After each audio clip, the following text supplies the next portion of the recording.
Résulvan's Saga. Today we shall learn about how the city of Uzalav grew, and its enemies. How a heroic priest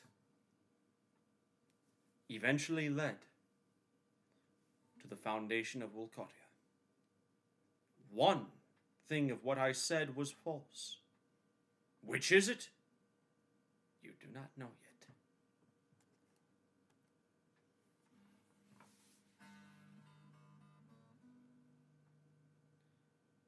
Growth of early Uzalav. So, let me introduce you to Uzalav, the city. It didn't just come out of nowhere. They had to chop wood, farm, and have the city grow. And only over years and decades did the city become truly prosperous and a true power over its own region. Various tribes through Uzalav were influenced by either Thracian or Christian teachings. Now, with the spread of Thorax faith to new kingdoms, and of course, Thorax faith being the religion founded by Sir John, Uzalav gained tribute from all converted nations in exchange for trade and protection.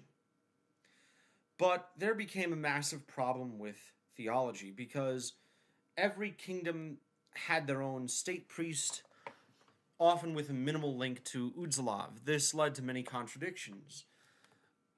But these early contradictions, they were still maintained by the Book of Histories. They were still maintained by Sir John, Sir Sven, and a general allegiance to the city of Uzalav, which preached that one day the city would be replaced. Now, Uzalav's primary beliefs centered around monotheism, emphasizing sovereignty, character, and integrity, one's state of being. The whole idea of Thorax faith as a religion, what it teaches, is that God gave us a ladder, but we still have to climb it. Now, let us take a look at a map of North America in 1200. Now, here we see the old Govarit kingdoms and their influence throughout the world. Here we see the old, you won't know who they are until later.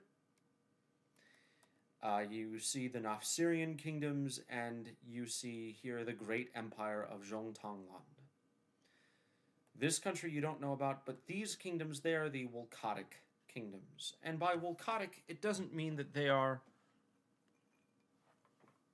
Wolcadian fully in terms of culture, but it means that they align with Wolcadia in terms of, like, they are influenced by Uzalav. That is their primary influence.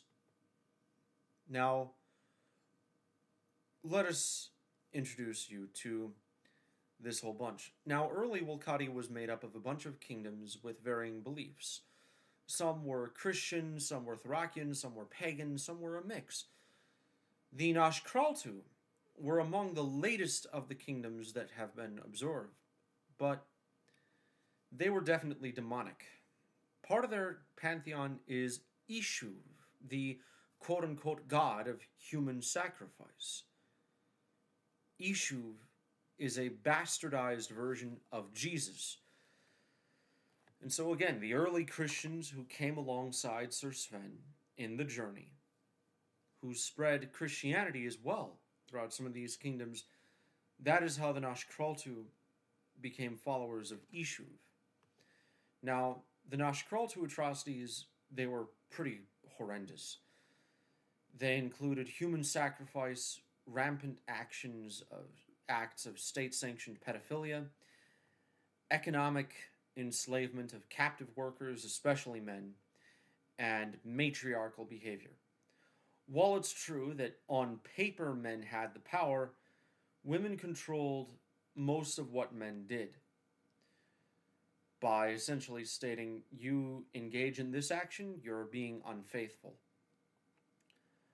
And they often used evil magic. Now, Wolcottian archaeologists studying the Nashkraltu noticed that entire families often shaped their lives around whatever position was best for the woman. And that men would often go to work.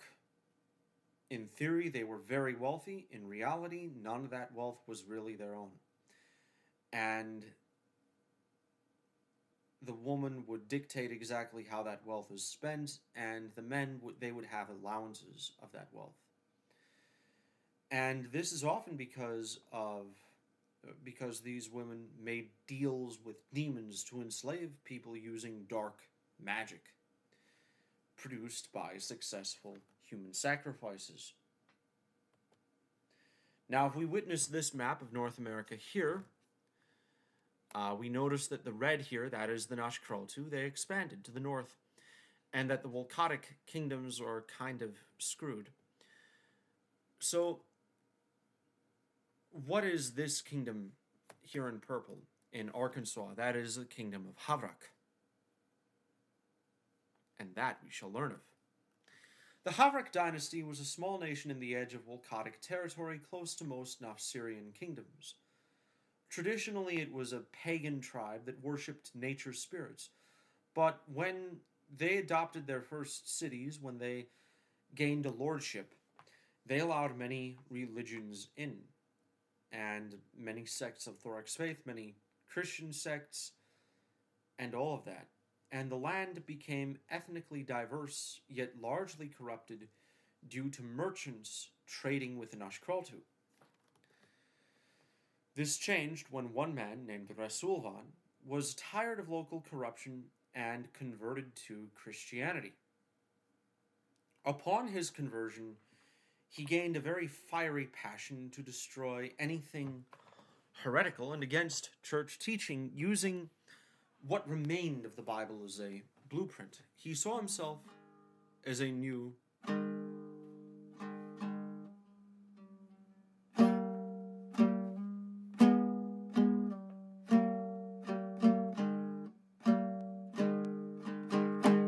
Charlemagne and Constantine.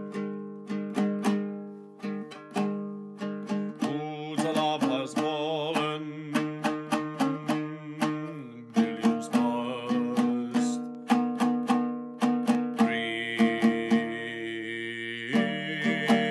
the Bible.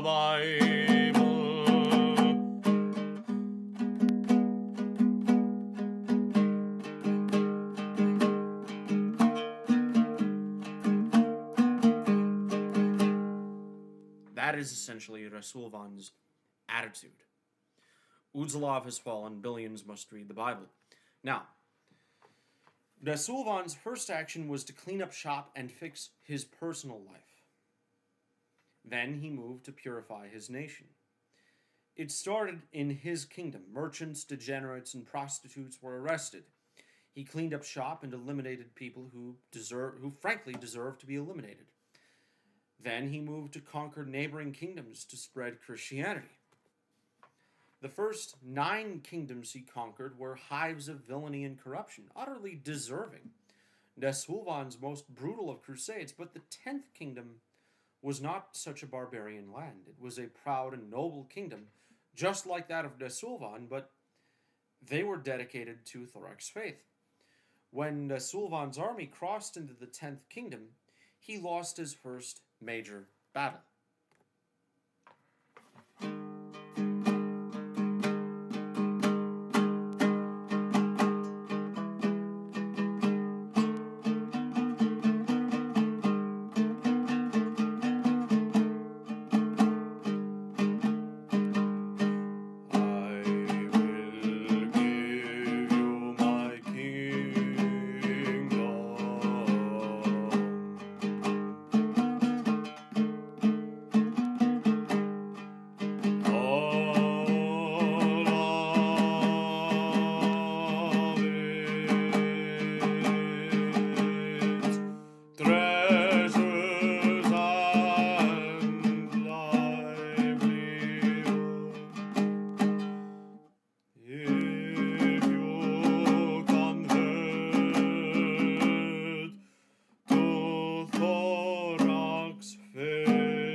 If I will give you my kingdom, all of its treasures and livelihood, if you convert to Thorax faith. If you refuse to convert, then I shall raze your capital to the ground. In reality, this king was testing Résulvan. Is his faith in Christianity genuine, or is it merely an excuse for his personal power?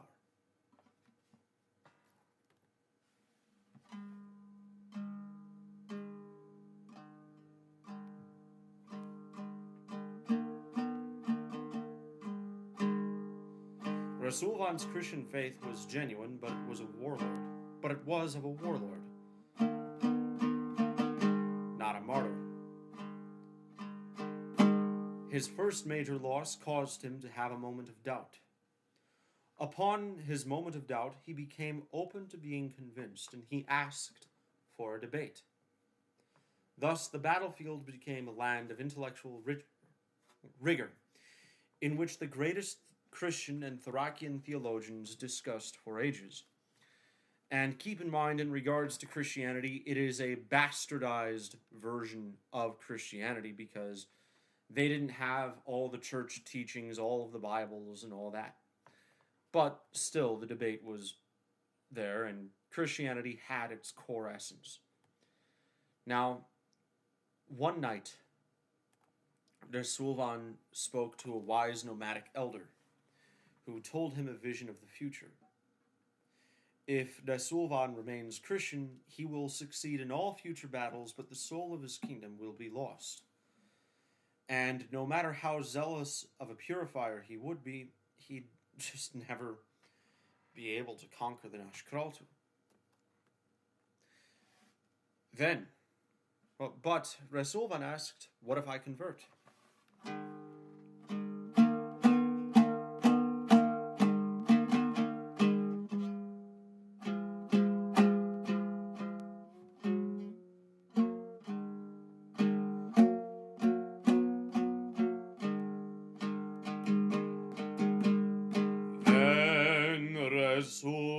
Résulvan, you will lead an army of proud Thracians and Christians to conquer the Nashkraltu. In this forging you shall build a new nation.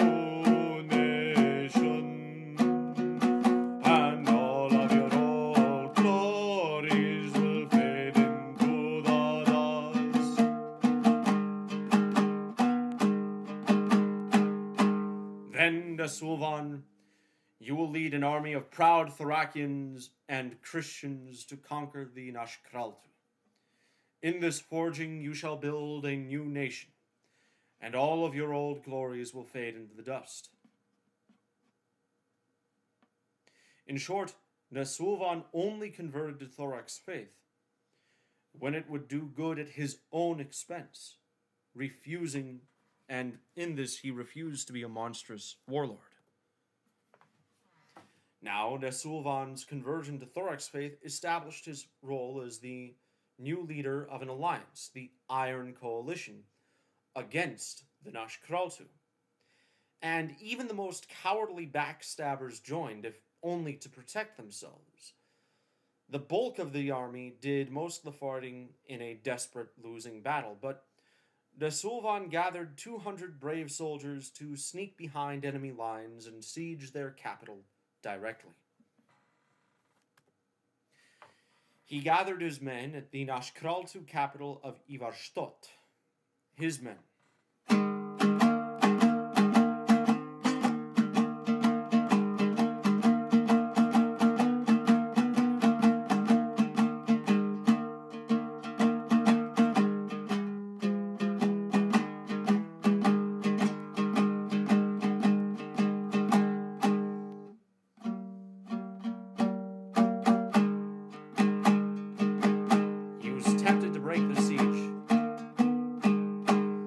The attack would be suicidal, and the Nashkraltu offered generous terms for his surrender and the surrender of the Iron Coalition.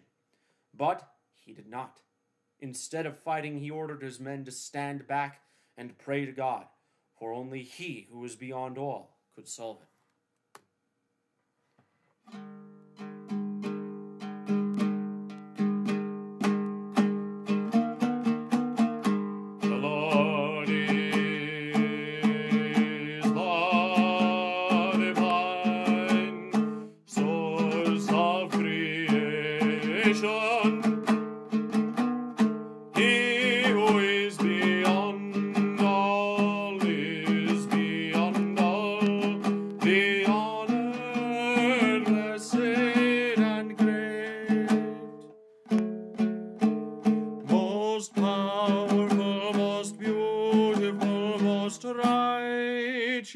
Most wise, most loving, for he is love itself.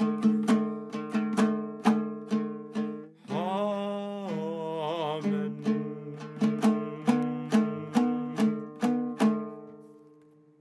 And upon the end of this prayer, a powerful dragon named Drachiu rose in the degenerate city of Ivarstodt, winning a victory for the forces of God.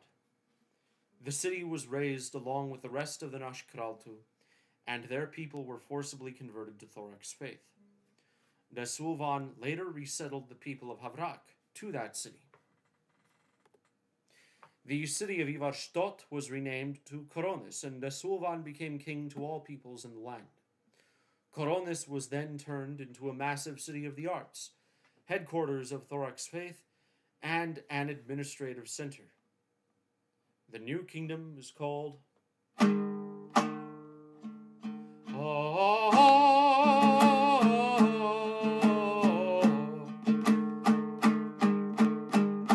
Volcadia.